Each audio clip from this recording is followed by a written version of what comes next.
Edwina, I mean, this is obviously a really serious thing, isn't it? We're in the middle of a pandemic, or hopefully towards the end.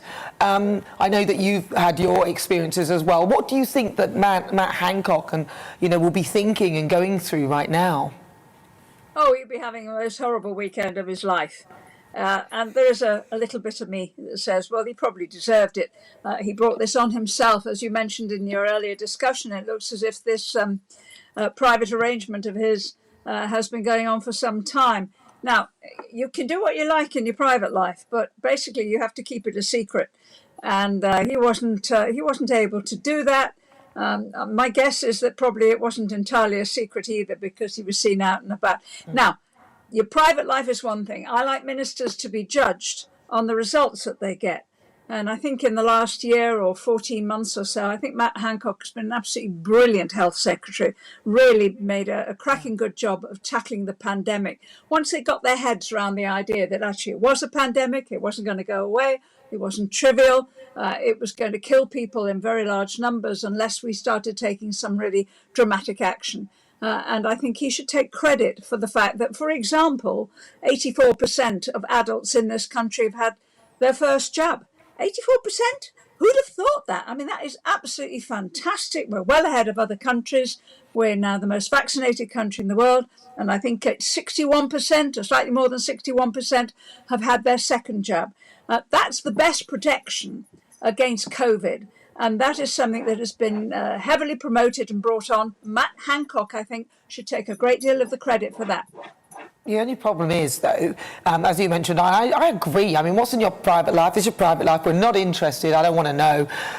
But if you are making rules that are specifically, relating to how people should behave, and then you yourself then don't behave in that way, then even though you've done such a fantastic job, you're a hypocrite, and people just can't tolerate that. That's the problem, do you not think? Well, stuff like that is usually spouted by the biggest hypocrites of all. It usually takes one to know one. The thing is that what you can't do is tell everybody they can't hug, they can't be with people from outside their bubbles or whatever, and then be caught on camera, having a snog with your girlfriend. That's not on. That is absolutely not on. What people do in their private lives, I hope, should stay private. And indeed, a bit more of that kind of tolerance, I think. I was hearing one of your previous speakers, your panelists, talking about adultery. We're much more tolerant now. And I think that's a good thing, because it means we tolerate all sorts of difference. Also, you no longer have to conform exactly in the way that you used to have to in the 1970s and 1980s if you want to be an MP or you want to be a minister. But what you can't do is tell other people to do something and then not obey the rules yourself, especially when, as in Matt Hancock's case, he was very critical of Professor Neil Ferguson in exactly the same way a year ago for doing very much the same sort of thing. But we can't let him go, Nana, without saying thank you for what has been a magnificent job in bringing on the development of the vaccines, in backing the AstraZeneca vaccine, Oxford University. And it just happens that I'm a graduate of Oxford myself. I'm very, very proud of my university's contribution to world health in this way.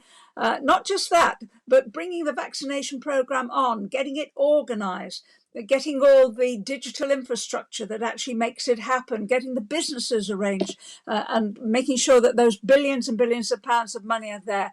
All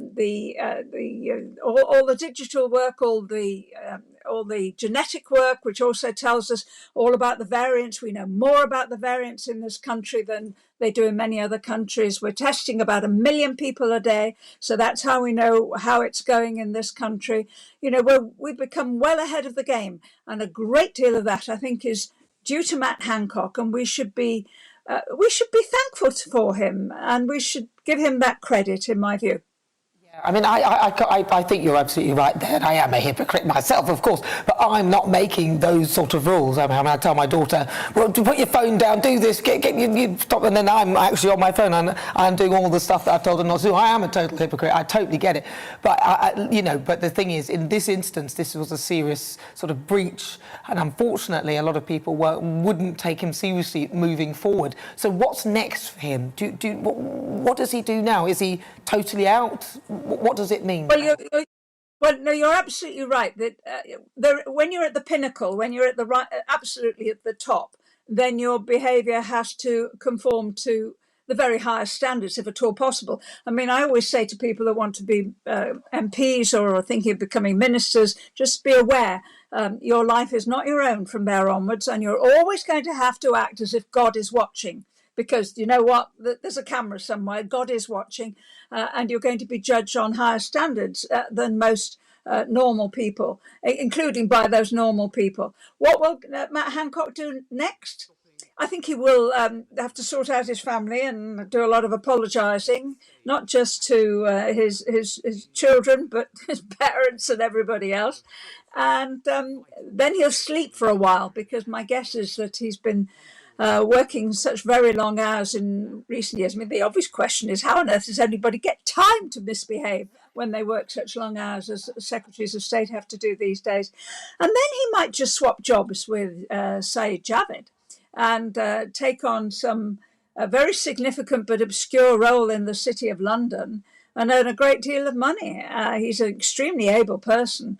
He was the digital minister beforehand, so maybe promoting the work of the widening digital world, which we've all got used to in the last year, the opportunities there are endless. Do you think he is likely to return in some form in politics and work within the cabinet and do things again? Do you think that might be the route that he might come back? Oh, I would never say never. Never say never. I mean, he's still quite young. There are many years of service ahead for him. I would feel really sorry if he felt that he didn't want to stay in Parliament and that he wanted to go off to an entirely private life somewhere else. I mean, there is life after Parliament. I'm one of the people that knows that for sure. And you have a lot more freedom. You can say whatever you like. You don't have to worry about upsetting anybody or putting the voters off in any way. You can earn whatever money you want, and you can do life in your own way. But it doesn't have the satisfaction that public service has, when you know that you can look at something you did to save lives, to promote good health, and to say, you know, big tick, I did that. That's always the best moment. And so life outside politics could beckon for him. I hope it doesn't. I hope he stays on the backbenches, makes a success of it like Saeed Javid himself has done, and then maybe at some future point might return. Yeah, and Saeed Javid, you said, how do you think he'll fare with this new role? Well, it's going to be different because this Secretary of State, the new Secretary of State for Health, has a very strong business background. And I suspect that now, as we're getting to the end of restrictions, what is going to become more important is rebuilding the economy and making sure that we're on track to be one of the very successful economies in the world. Now, we've got several new industries that we did not have before the pandemic hit us. We have a vaccine industry, which we simply didn't have for many years before. We have the genetic sequencing industry, which again, we did not have at all beforehand. The leading country in Europe was Germany, and we've been well ahead of them. We have excellent reputations now in the health world. We know how to do regulatory work. We know how to do testing and how to bring on not only vaccines, but new treatments. We can do a cracking good job in that respect. And it's going to be very interesting to see how it pans out. I think Saeed Javid actually is a very, very interesting and very worthwhile appointment. I think he's probably going to be able to work more also with many of the communities that have got a bit neglected and whose health has been not as good as it should be. I'm thinking not only of the community from his own background, but perhaps some of the other inner city communities. And I think he'll be much more alert than perhaps Matt Hancock could have been to making sure that they get the health and the help that they require and that they need. I mean, it's so fascinating. And tomorrow, I suspect do you think there'll be more revelations in the papers for poor Matt Hancock? It doesn't matter. Once you're out of office, let me tell you, you're toast. I think on that note, Edwina, I will leave it there.